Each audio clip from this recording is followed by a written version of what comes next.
As ligas europeias chegaram ao fim, e restando somente a final da Champions e o Mundial de Clubes, a temporada no continente está acabando. Foram muitas reviravoltas, alguns campeonatos tiveram finais sem muita emoção, enquanto outros foram decididos nas últimas rodadas. Diferentes campeões, diferentes histórias e diferentes personagens, mas o que aconteceu em cada uma das 7 principais ligas europeias? Como cada um dos times chegou ao título? Vamos ver isso hoje. Antes de iniciar, eu preciso explicar como esse vídeo vai funcionar. Claro que não dá para me aprofundar muito em todos os times, mas eu vou tentar falar o máximo possível e também fazer de uma forma dinâmica para que fique tranquilo para quem está assistindo. E outra coisa, eu já fiz vídeos da maioria desses campeonatos em outros momentos aqui no canal, mas foi antes do fim deles, então vai ter muita coisa que vai se repetir, mas vai ter muita coisa nova também. Por isso, vamos começar a falar das ligas de uma por uma a partir de agora.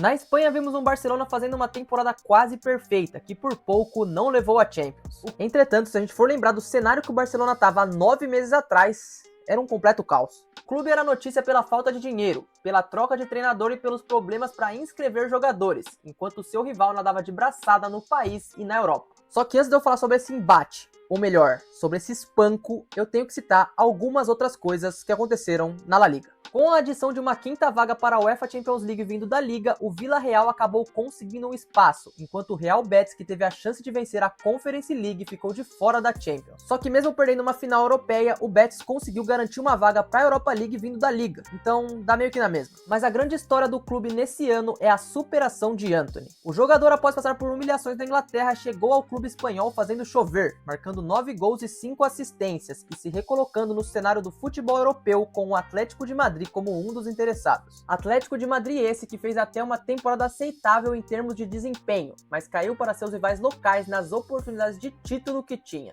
Beleza, passei pela parte de cima da tabela, agora vamos falar sobre a parte de baixo, porque tem algumas histórias por lá também. O tradicional Sevilha ficou a 1 ponto da zona de rebaixamento e fez uma temporada desastrosa. Mas mais embaixo ainda ficou o Real Valladolid de Ronaldo Fenômeno, que fez apenas metade dos pontos do 19º colocado e por mais uma vez foi rebaixado. Com isso, após anos de crítica por sua ausência e sua gestão, Ronaldo vendeu sua parte e não é mais dono do clube. Chegamos na dupla Real Madrid-Barcelona, mas antes eu tenho que falar como que se desenrolou a La Liga. E não é como se o Barcelona não tivesse amassado o Real Madrid em todas as chances que teve, mas em alguns momentos eles deixaram sim alguns pontos escapar. Depois do 4-0 no primeiro El Clássico, o Barcelona na 12ª rodada estava na liderança, e o time de Flick apresentava o melhor futebol da Europa. Pouco tempo depois, porém, na 20ª rodada, o Barcelona se encontrava na 3ª posição, 7 pontos atrás do líder Real Madrid. Só que é o que eu falei, né? O Barcelona apresentava e também apresentou para muitos o melhor futebol da Europa. O único problema que eu posso citar que o time tinha é que em alguns jogos que fazia muitos gols, sofria muitos gols, o que para quem tá assistindo é muito bom, mas pode custar caro às vezes. Exemplos disso são os jogos como o contra o Atlético de Madrid, contra o Benfica na Champions e aquele contra a Inter de Milão nas semifinais, que gerou a eliminação na prorrogação. E se você pensar que antes do segundo El Clássico da La Liga, o Barcelona vinha de uma eliminação da Champions, você até poderia acreditar numa possível remontada do Real Madrid. Não podia não. Cara, simplesmente esse ano o Real Madrid perdeu todas as partidas que podia pro Barcelona e também em momentos decisivos como foi contra o Arsenal na Champions, não performou. Então o Xabi Alonso vai ter muito trabalho a fazer na temporada que vem. Sobre esse último clássico, o Mbappé mais uma vez faz 3 gols e perde uma partida importante, mas a chegada do francês foi positiva, sendo o artilheiro da La Liga nesse ano. Para dar uma colher de chá ao Real, a linha defensiva inteira mais o Camavinga se lesionou nesse período, deixando o time muito desfalcado. E para encerrar com chave de ouro esse título do Barcelona, a gente tem que citar a dupla Yamal e Rafinha. Em números o brasileiro está melhor, mas se for analisar por bola jogada, Yamal tem feito história nessa temporada. Aos 17 anos é quem o time procura quando a coisa aperta, e pode ser sim o bola de ouro esse ano até à frente do Rafinha, já que tem a mídia envolvida com ele. A jovem estrela tem tudo para dominar o mundo do futebol e se tornar o pesadelo do Madrid, já que com ele os 4 clássicos encerraram em vitória para os culés. Tem outros jogadores importantes para esse título do Barcelona, posso citar o Lewandowski, posso citar o Pedri, que é um baita do meio campista, e infelizmente eles não vão conseguir ganhar a Champions, mas a temporada tem um saldo muito positivo. No ano que vem o time tende a ficar ainda mais forte e o Real Madrid meio que vira uma incógnita, porque o Xabi Alonso vai ter que dar uma chacoalhada por ali.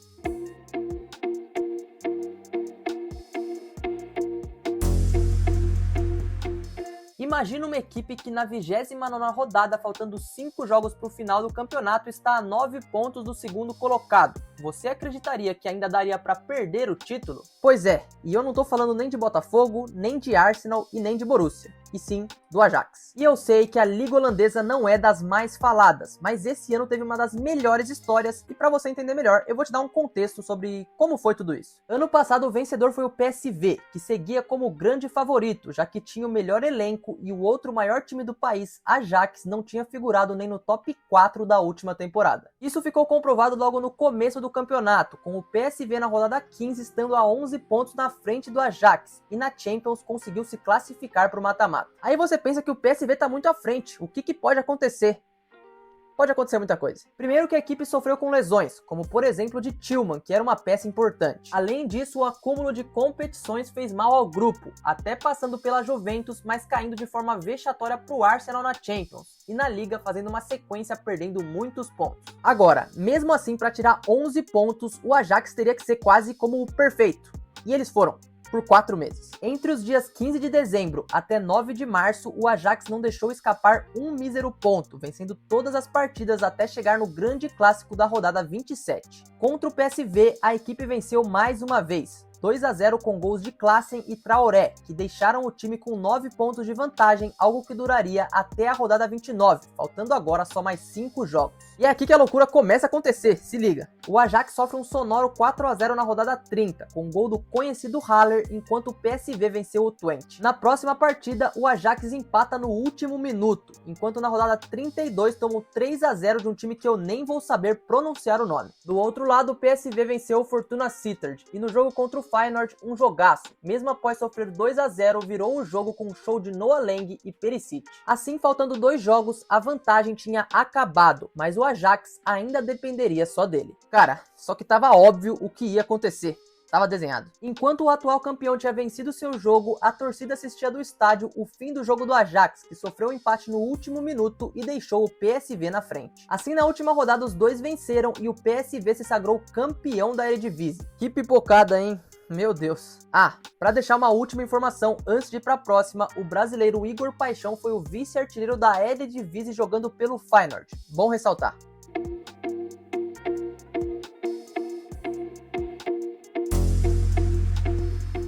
Falar do campeonato francês é chato, muito sem graça, mas isso sim tem explicação. E é óbvio que o PSG tem todos os méritos por conseguir mais um título, montou o melhor time de sua história provavelmente e vai jogar ainda a final da Champions. Só que a Liga, sim, deu uma enfraquecida. Mesmo com a diferença de nível entre os times, pelo menos a Ligue 1 ainda tinha as estrelas, mas hoje nem isso mais. O que reflete perfeitamente no dinheiro da Liga, já que as receitas que viveram seu auge com Neymar e Messi para essa temporada ficaram na metade, e isso causa um prejuízo ainda pior. Com só o PSG tendo interesse da mídia, o clube há alguns anos dispara sendo o que mais fatura, deixando esse número praticamente impraticável. E é óbvio, de novo, o Luiz Henrique tem todos os méritos pelo título, montou um elenco de Vitinha, Doué, Dembélé, é um timaço. Mas infelizmente os outros times franceses acabam ficando para trás. Isso é o que tende a acontecer ainda mais nas próximas temporadas. O Paris foi campeão com muitas rodadas de antecedência, passou grande parte do campeonato invicto, perdendo apenas 2 jogos no segundo semestre, sendo um deles contra o Strasbourg. Lá, Andrei Santos fez uma boa temporada e voltou à seleção. E outro que vai jogar pelo Brasil é o zagueiro Alex Sandro, que foi muito bem pelo Lille. No mais, destaque também para Greenwood, que foi artilheiro pelo Marseille, empatado com Dembélé, marcando 21 gols. Mais um jogador do United que sai e começa de novo e começa muito bem. Óbvio que o Greenwood é um caso à parte porque foi meio polêmico, mas entra pra estatística. E o Paris na Champions foi muito bem, eu já fiz um conteúdo falando sobre como esse time se formou e eu não sei se esse vídeo que eu tô gravando agora vai sair antes ou depois da final da Champions, mas fica a dúvida aí, eu espero que tenha sido um bom jogo. Eu não vou entrar em detalhes aqui sobre a Champions porque no futuro eu quero fazer um vídeo somente sobre isso. Mas o PSG tem totais condições de ganhar um triplete essa temporada porque ganhou a Copa da França e também a Liga, que seria histórico pro clube em si.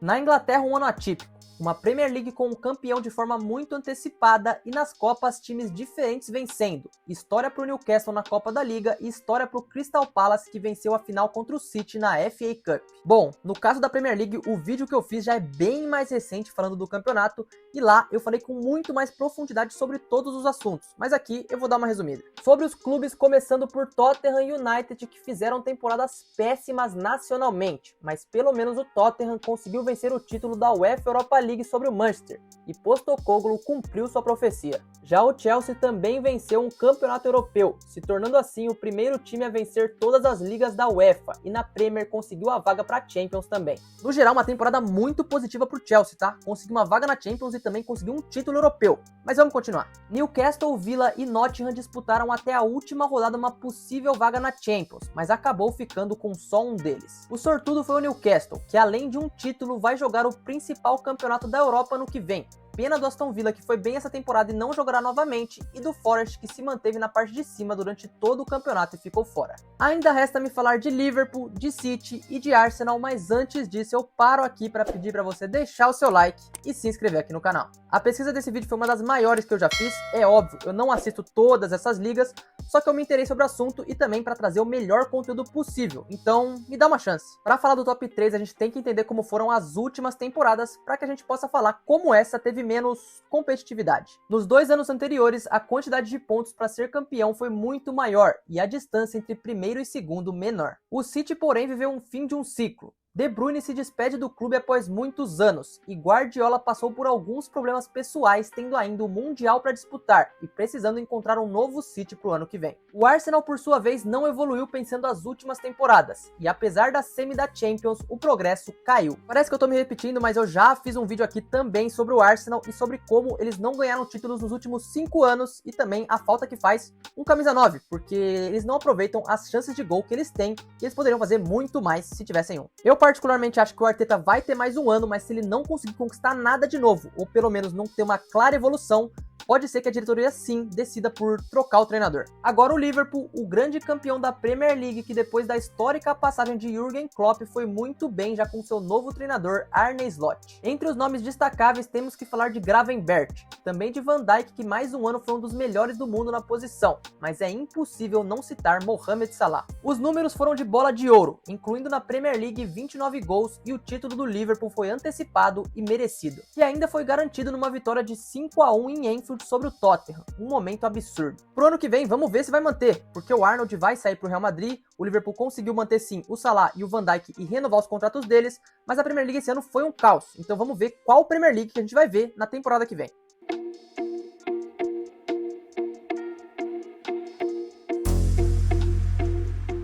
Em Portugal, a história se repetiu com o Gyökeres e o Sporting se sagrando bicampeão no país. Além da Liga, a Taça Portuguesa também ficou com o time, e o Benfica ficou com o bivice. Pô, parece brincadeira, mas eu também fiz um vídeo sobre o Campeonato Português, onde eu digo sobre como a penúltima rodada entre Benfica e Sport poderia determinar o título. Mas acabou que nem foi tão determinante assim e aconteceu outra coisa. Como eu disse, os dois times chegavam na penúltima rodada podendo decidir o campeonato, mas com o empate bastava uma vitória do Sporting contra o Vitória de Guimarães para garantir o troféu. O Benfica, por sua vez, viu um dos melhores trabalhos de Bruno Lage, mas não conseguiu vencer o Sporting nessas duas competições e pelo menos conseguiu por 2 vezes enfiar 4-1 no seu maior rival. Os Leões, por outro lado, viram Gyökeres destruir mais uma vez. Foram 54 gols e 13 assistências. Na próxima temporada devemos ver o sueco vestindo outras cores. Destaque também para Francisco Trincão e Pedro Gonçalves. E aproveitando que o Gyökeres está indo embora, deixa eu deixar a minha sugestão. O Cristiano já falou que está querendo sair do Al Nassr, então seria até interessante, pensando depois do Mundial, o Sporting buscar ele para voltar e encerrar a carreira no clube. Eu sei que é difícil, mas eu tô dando a minha sugestão que eu acharia legal de ver. Vale destacar que esses dois clubes passaram por uma mudança de treinador durante a temporada.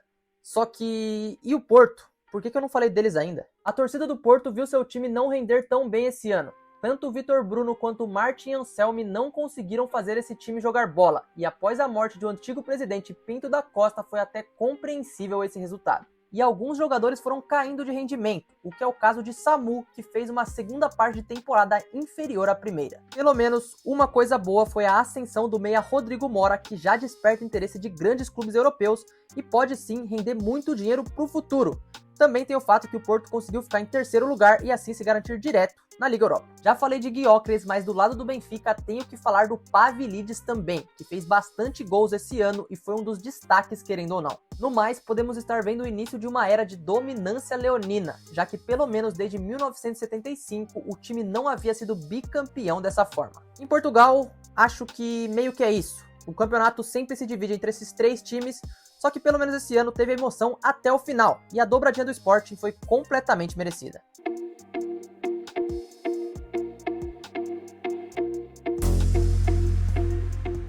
Já na Alemanha, apesar do título tranquilo do Bayern antes do início da temporada, haveriam muitas histórias e muitas narrativas para se contar. De um lado, um Harry Kane sem títulos que buscava a glória pela primeira vez. Do outro, um Bayer Leverkusen querendo manter o que fez Xabi Alonso em 23-24. E um Borussia que havia sido finalista de uma UEFA Champions League na temporada anterior. O Dortmund, porém, não brigou exatamente pelo título, chegando na última rodada apenas disputando uma vaga para a UEFA Champions League do ano que vem com o Freiburg, o que conseguiu. Então beleza. De destaque nos aurinegros temos que falar de Guirassy, que em 45 jogos fez 34 gols e 9 assistências, acumulando assim um duplo vice nas artilharias, tanto na Bundesliga como também na UEFA Champions League. Entre Bayern de Munique e Leverkusen foi o que ficou o título, mas não teve muito bem uma briga. O Bayern ganhou com muitos pontos à frente, mas o Leverkusen conseguiu fazer uma temporada honesta. E o Xabi Alonso agora chegando no Real Madrid, eu espero que ele consiga fazer um desempenho muito bom, assim como ele fez na Alemanha. E o espanhol sai do país com um recorde absurdo. São 34 jogos sem perder fora de casa na Liga. Isso contabiliza 2 temporadas inteiras. Resta agora falar de Bayern e de Harry Kane, que finalmente conseguiu conquistar uma taça. Kane foi o MVP da Liga e o artilheiro com 26 gols. E na temporada que marcava a saída de Thomas Müller, o Bayern voltou a ser campeão alemão. Entretanto, um caso engraçado foi como o Bayern foi campeão, já que em jogo contra o Leipzig, em que Kane nem estava em campo, o Bayern se sagraria campeão se vencesse. Porém, quando Kane desceu da tribuna para comemorar o título, o Leipzig conseguiu o empate, adiando em um dia o título alemão. Isso porque o Leverkusen perdeu no dia seguinte e o Bayern foi o campeão, mas pelo menos foi um pouco engraçado isso. E ufa, estamos chegando no fim, falta só falar do campeonato italiano, e eu deixei ele pro final porque, pra mim, foi o melhor campeonato europeu desse ano. Essa é a minha opinião, e você vai entender por quê.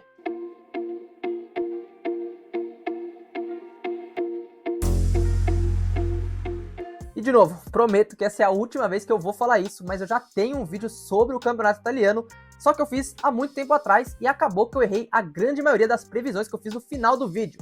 Então vamos ver o que de fato aconteceu. Lá eu falei sobre a ascensão do Bolonha, que jogava muito bem, estava em quarto e acumulava 5 vitórias seguidas, mas eu ziquei de uma forma que eles acabaram fora da Champions na 9ª posição e nos últimos 5 jogos não venceram nenhum. Pelo menos venceu a Copa Itália e eu continuei certo sobre o Milan, que fez mais uma temporada ruim e não consegue se reerguer.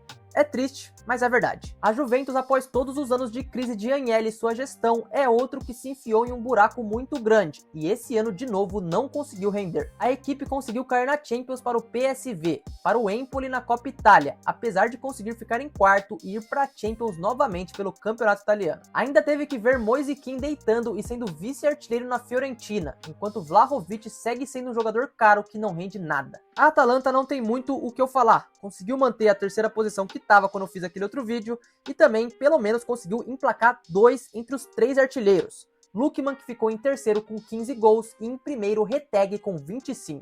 Já a Roma foi uma equipe que viveu uma das maiores reviravoltas da temporada, e o cenário antes da chegada do técnico Ranieri era o seguinte: parte de baixo da tabela e perderia a Dybala na reta final, mas o treinador fez um trabalho absurdo. Se tornou o time que mais conquistou pontos em 2025, ficou muitos jogos sem perder desde dezembro e alcançou vaga para a Liga Europa, mesmo que poderia e merecia ir à Champions. Passei por todas essas histórias que são muito boas e para mim justificam porque eu achei que o campeonato italiano foi o melhor dessa temporada. Isso que ainda falta eu falar sobre a disputa do título, porque tivemos uma boa disputa. Napoli estava durante a maior parte do campeonato na liderança, só que depois de vender Kvaratskhelia para o Paris Saint-Germain, tudo mudou. Foram muitos pontos perdidos, e assim a Inter chegou a ultrapassá-los, ficando dependendo só de si para o título, sendo que não teriam mais um confronto direto. Porém, após 2 derrotas seguidas e um desgastante mata-mata de Champions League, o Napoli recuperou a ponta, fazendo com que nas últimas rodadas tudo pudesse acontecer. E a Liga ainda teria emoção para a rodada 37 e para a rodada 38. Tá entendendo por que ela foi a melhor? Começando pela 37, a Inter sofreu um empate nos minutos finais, deixando o Napoli a um gol do título, já que nos acréscimos do jogo do time de Antônio Conte, a equipe teria um pênalti. Pênalti esse que foi anulado pelo VAR, deixando assim o campeonato aberto, e o Napoli dependendo só de si para ser campeão. E vale ressaltar que os dois treinadores dos dois times foram expulsos nessa rodada. Aí na última rodada, a história foi feita. McTominay fez um gol de voleio e assim o Napoli se sagrou campeão em um 2-0, deixando a Inter sem o troféu, mas os Nerazzurri ainda podem buscar a Champions contra o PSG. A dupla McTominay e Lukaku, que foram humilhadas pelo United, conquistaram a Série A, com o meio-campista sendo considerado o melhor jogador do torneio. Agora acabou. Para encerrar a temporada europeia, ainda falta a final da Champions e também o Mundial. E agora resta saber o que a gente pode esperar para a temporada que vem. E não se preocupa, aqui no canal ainda vai ter vídeo sobre tudo isso que a gente pode esperar, sobre a final da Champions e também sobre o Mundial. Então, por favor, deixa nos comentários qualquer conselho, qualquer ideia ou qualquer opinião que você tenha sobre essas temporadas europeias e também sobre quem você espera que vai ser o campeão da Champions e do Mundial, porque esse vídeo acaba aqui. Pedi pra você deixar o seu like e se inscrever aqui no canal de novo. Esse vídeo deu muito trabalho pra fazer, foi um roteiro imenso e eu fiquei assistindo vídeo de vários países diferentes pra tentar encontrar o melhor conteúdo pra trazer aqui. Então, por favor, me ajuda. No mais, acho que é isso. Agora tá rolando um outro vídeo meu aqui na tela e se você quiser continuar comigo, você clica e a gente se vê em alguns segundos. Porque agora, um grande abraço, valeu, é nóis.